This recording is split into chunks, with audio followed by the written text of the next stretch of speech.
जाएंगे। जितने पीछे आ रहे हैं वो सब बैठ के चले जाएंगे।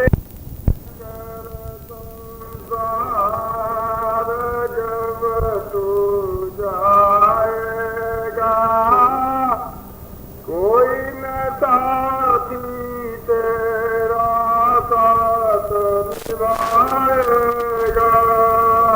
छोड़ कर संसार जब तू जाएगा कोई न साथी तेरा साथ निभाएगा। छोड़ कर संसार जब तू जाएगा कोई न साथी तेरा साथ निभाएगा। छोड़ कर संसार जब तू जाएगा कोई न साथी तेरा साथ निभाएगा। घर प्रभु का भजन किया ना सतसंग किया ना दो घड़ियाँ। घर प्रभु का भजन किया ना सतसंग किया ना दो घड़ियाँ। घर प्रभु का भजन किया ना सतसंग किया ना दो घड़ियाँ। घर प्रभु का भजन किया ना सतसंग किया ना दो घड़ियाँ। जमदूत लगा कर तुमको ले जाएंगे हथकड़ियाँ। घर छुड़वाएगा कोई न साथी तेरा साथ निभाएगा। जमदूत लगा कर तुमको ले जाएंगे हथकड़ियाँ। घर छुड़वाएगा कोई न साथी तेरा साथ निभाएगा। छोड़ कर संसार जब तू जाएगा कोई न साथी तेरा साथ निभाएगा। छोड़ कर संसार जब तू जाएगा कोई न साथी तेरा साथ निभाएगा। इस पेट भरन के खातिर तो पाप कमाता निषद। इस पेट भरन के खातिर तो पाप कमाता निषद। इस पेट भरन के खातिर तू पाप कमाता निषद। इस पेट भरन के खातिर तू पाप कमाता निषद। शमशान में लकड़ी रख कर तेरे आग लगेगी एक दिन। खाक हो जाएगा कोई न साथी तेरा साथ निभाएगा। शमशान में लकड़ी रख कर तेरे आग लगेगी एक दिन। खाक हो जाएगा कोई न साथी तेरा साथ निभाएगा। छोड़ कर संसार जब तू जाएगा कोई न साथी तेरा साथ निभाएगा। छोड़ कर संसार जब तू जाएगा कोई न साथी तेरा साथ निभाएगा। क्या कहता मेरा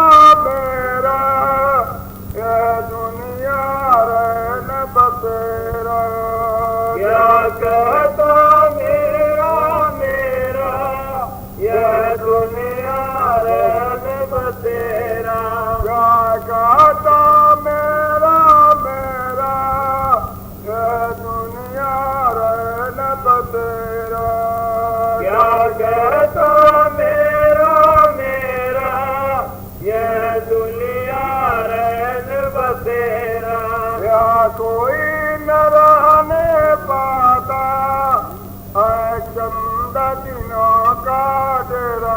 अंत उड़ जाएगा कोई न साथी तेरा साथ निभाएगा। यहाँ कोई न रहने पाता है चंद दिनों का डेरा। अंत उड़ जाएगा कोई न साथी तेरा साथ निभाएगा। छोड़ कर संसार जब तू जाएगा कोई न साथी तेरा साथ निभाएगा। छोड़ कर संसार जब तू जाएगा कोई न साथी तेरा साथ निभाएगा। सत्संग की बहती गंगा तो इसमें लगा दे गोता। सत्संग की बहती गंगा तू इसमें लगा ले गोता। सत्संग की बहती गंगा तो इसमें लगा दे गोता। सत्संग की बहती गंगा तू इसमें लगा ले गोता। वरना इस दुनिया से तू जाएगा एक दिन रोता। फिर पछताएगा कोई न साथी तेरा साथ निभाएगा। वरना इस दुनिया से तू जाएगा एक दिन रोता। फिर पछताएगा कोई न साथी तेरा साथ निभाएगा।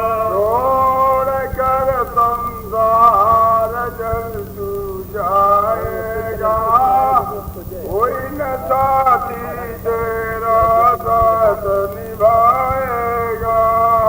छोड़ कर संसार जब तू जाएगा कोई न साथी तेरा साथ निभाएगा। गुरुदेव चरण में निषद तू प्रीत लगा ले बंदे। गुरुदेव चरण में जिस दिन तू प्रीत लगा ले बंदे। भगवान चरण में निषद तू प्रीत लगा ले बंदे।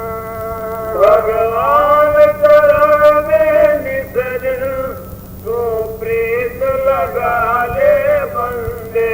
कट जाएंगे सभी तेरे ये जन्म मरण के फंदे। पार हो जाएगा कोई न साथी तेरा साथ निभाएगा। कट जाएंगे सभी तेरे ये जन्म मरण के फंदे। पार हो जाएगा कोई न साथी तेरा साथ निभाएगा।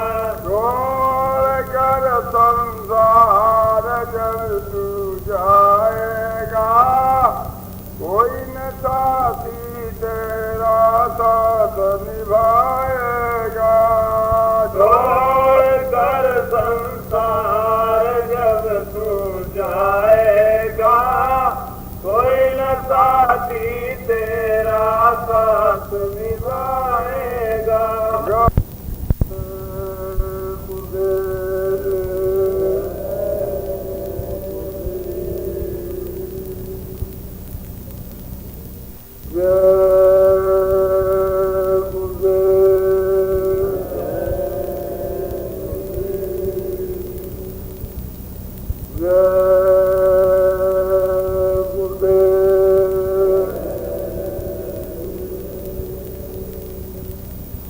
जय गुरुदेव नाम सिद्धा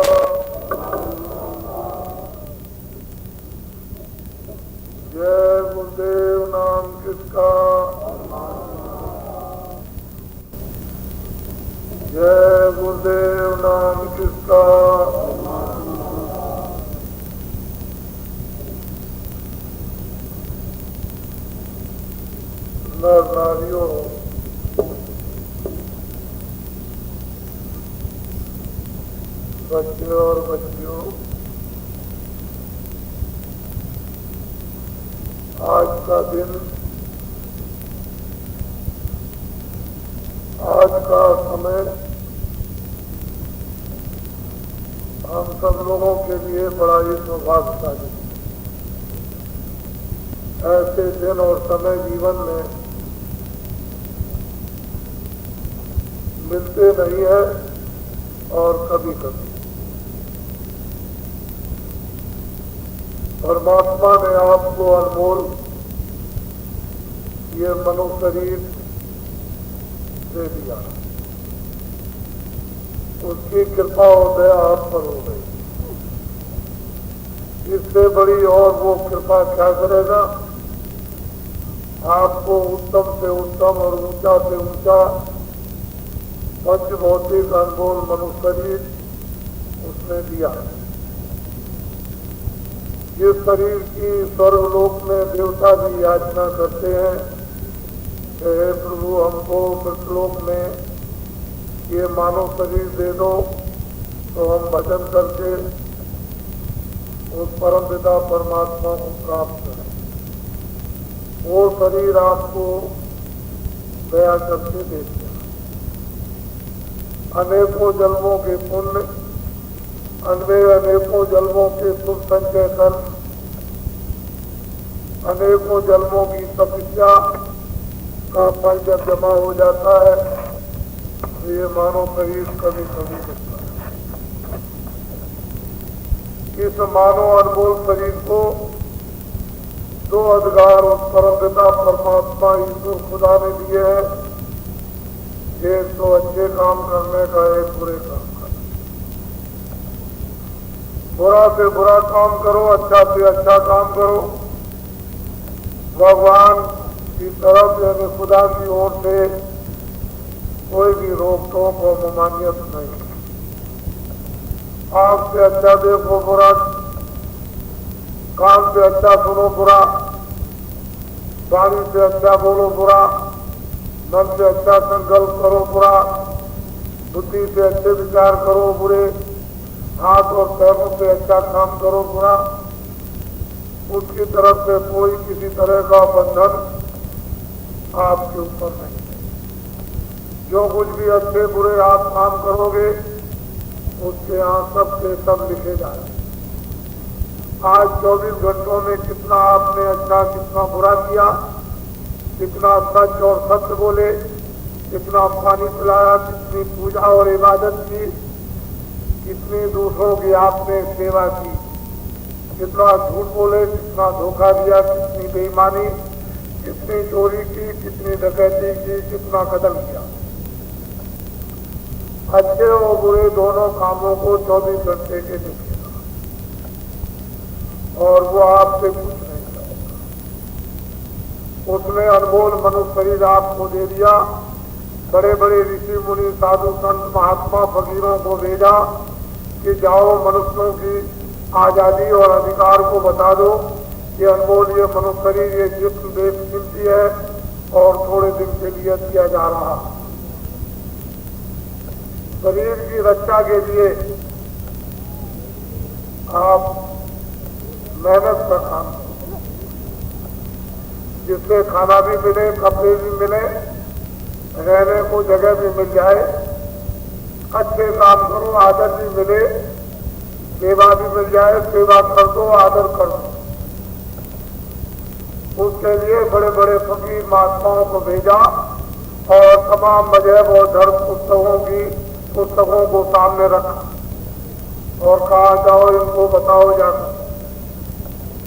बड़ी बड़ी हस्तियां और शक्तियां समय समय पर सतयुग में, त्रेता में, द्वापर में, कलयुग में आई और उन्होंने आकर के आपको चेतावनी दी कि मनुष्य शरीर अनमोल है, ये बार बार नहीं मिलेगा।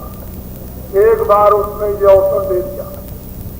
अगर अब की बार इस अवसर को आज चूक गए तो ये मानव शरीर फिर करोड़ों वर्षों तक नहीं मिलेगा।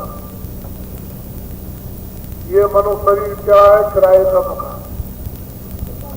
मकान मालिक से थोड़े दिन के लिए आपको हिंदुओं, मुसलमानों, सिखों, ईसाइयों को ये दे दिया है कि ये लो मेरा किराए पर तुमको मकान देता हूँ, मेरे मकान से तुम अपना काम कर लेना।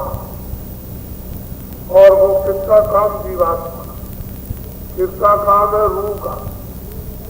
उस रूह को, जीवात्मा को जगाओ।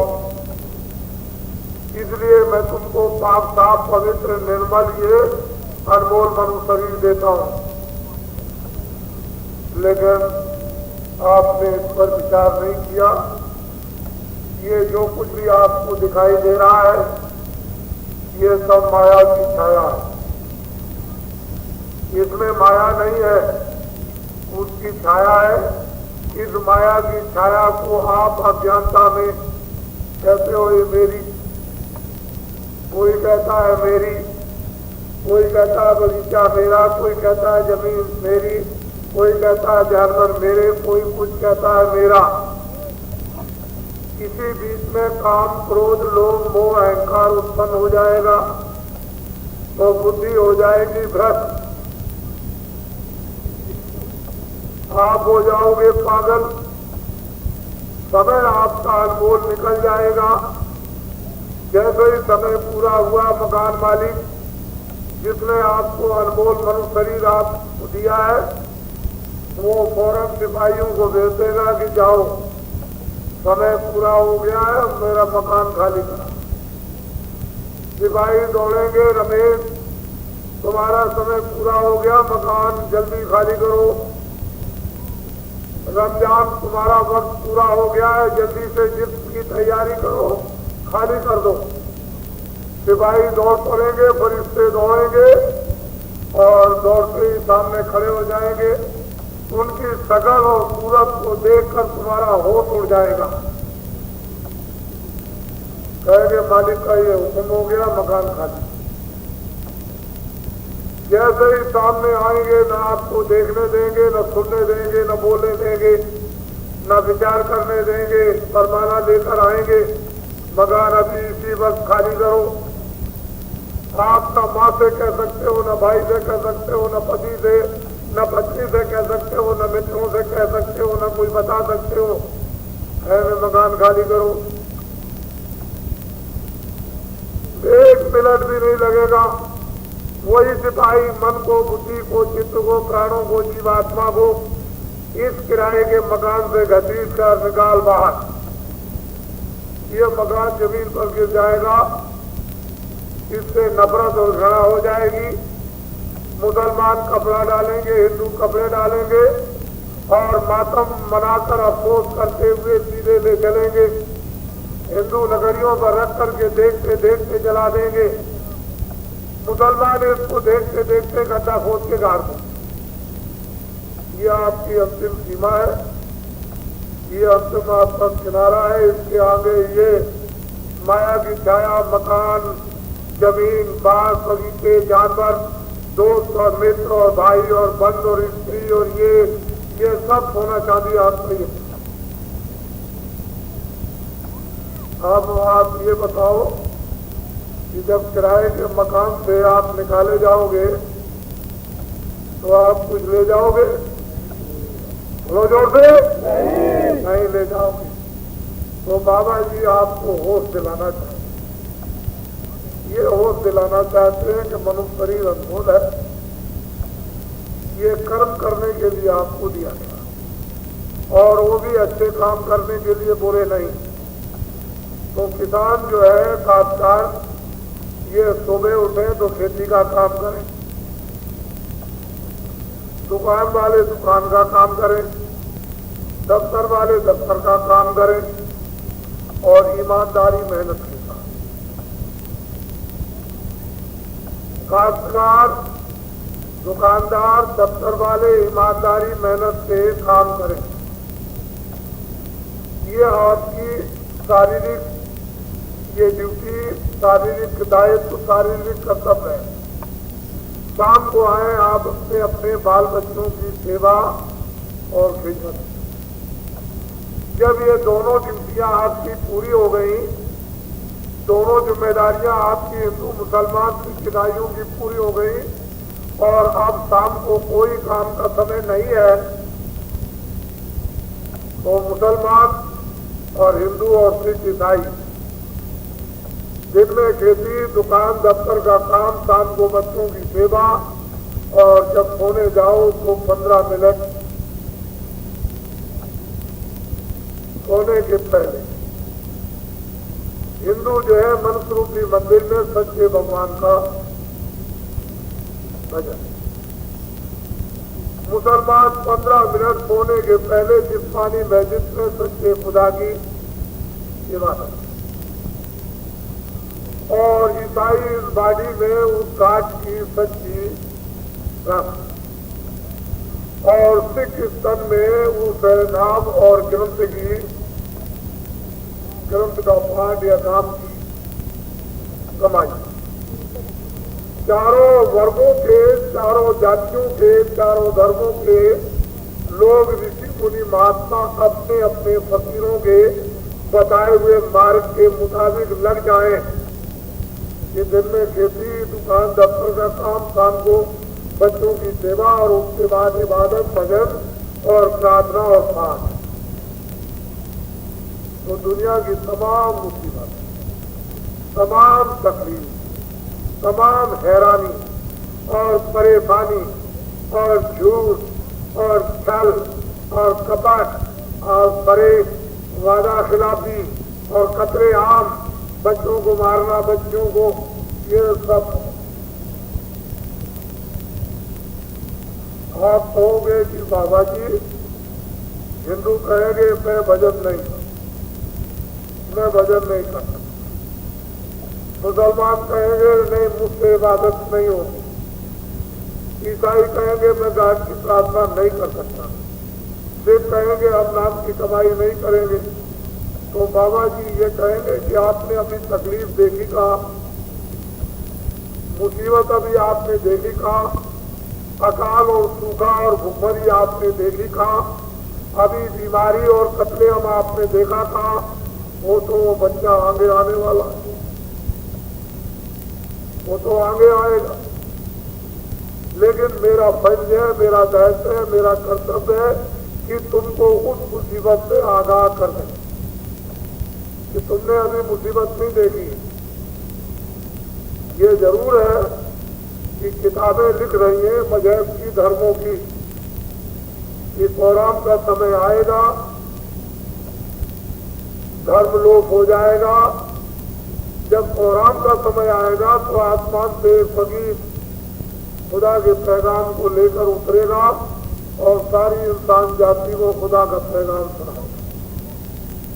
लिखा हुआ जब धर्म लोप हो जाएगा तो महान शक्तियों का प्रादुर्भाव होगा। ईसा मसीह ने लिखा है कि मैं दोबारा फिर आऊंगा, तुम लोग मेरा इंतजार करो। जब तुम्हारे मजहब और धर्म की पुस्तकें सच और सत्य कह रही हैं तो तुम तो इतना अभी ज्ञान नहीं बुद्धि का कि तुम उस वास्तविकता को, उस हकीकत को समझ सको, लेकिन फकीर और महात्माओं के द्वारा ही मिलेगी। ये मानव शरीर आपको जो अनमोल दिया गया, ये तो थोड़े दिन की देखा होगा कि आपने आपके गांव में, अड़ोस में, पड़ोस में, घर में बच्चा, जवान, स्त्री, माँ और चाची, कोई न कोई तो जा ही रहा। तुमको रोज और हर समय आपको ये जानकारी और बोध कराया जाता है कि जब बच्चा पैदा होता है तो ना पहचान सकता, न सुन सकता, न बोल सकता, न समझ सकता। वो तो कुछ लेकर आए नहीं, न जाति लेकर आए, न क्षत्रिय, न ब्राह्मण, न मुसलमान, वो तो अबोध आया था। लेकिन तुमने बड़ी बड़ी तालीम, बड़े बड़े हुनर और बड़े बड़े ज्ञान और बहुत कुछ आपने प्राप्त किया, लेकिन जब जाने का समय हुआ तो पहचान रखवा ली, सुनना रखवाया, बोलना रखवाया, समझना सब रखवा लिया। न चाची पहचान सकते हो, न भांजा पहचान सकते हो, न माँ, न स्त्री, न पति, न पत्नी, न दोस्तों को, किसी को नहीं, सब खड़े रहेंगे। तो जो आने का न कुछ लेकर आए और जाने का समय होगा न कुछ लेकर जाओगे, ये माया की छाया पड़ी।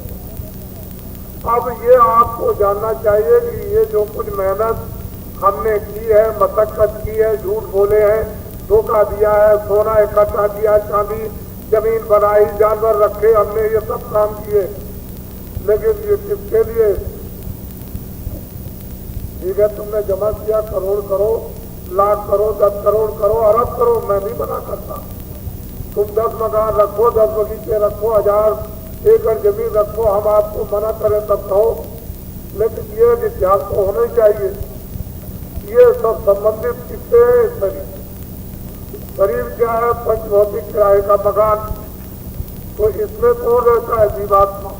अब ये बताओ कि जीवात्मा के लिए आपने क्या, ये तो आपने इसके लिए क्या ठीक किया, लेकिन जब जाने का समय हो गया और इससे जीवात्मा निकाली गई, तो जीवात्मा के लिए आपने क्या किया?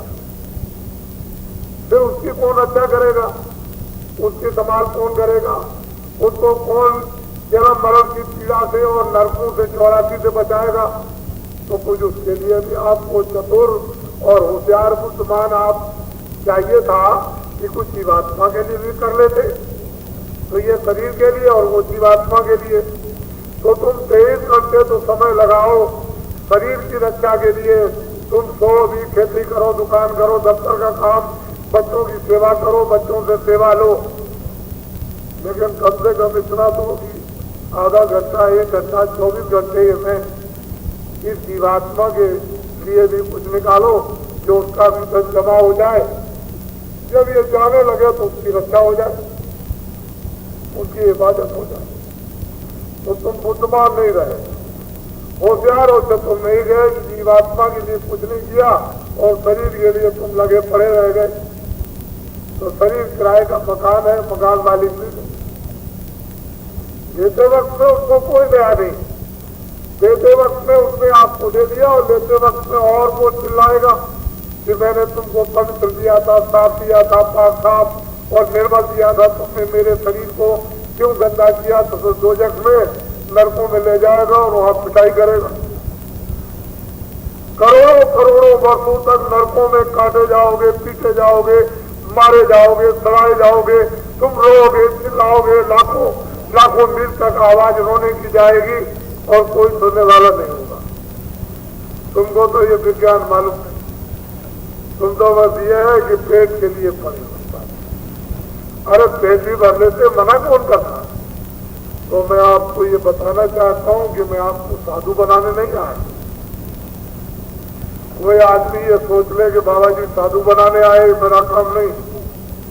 ना मैं घर बार छुड़ाने आया हूं, ना मैं बच्चे छुड़ाने आया, न आपकी खेती छुड़ाने आया, ना आपकी दुकान छुड़ाने आया, ना आपके दफ्तर को छुड़ाने आया। मुझे तो जो चीज आप भूल गए उसी को बताने आया कि बच्चों में रहो, पति पत्नी में रहो, दुकान का काम करो, खेती का काम करो, दफ्तर का काम करो, मुझे तो ये बताना। तो दिन में आप ये काम कर लो और शाम को 15 मिनट हो जाए, 15 मिनट इबादत कर लो, 15 मिनट प्रार्थना कर लो, इतने ही में तुम्हारा काम बन जाएगा।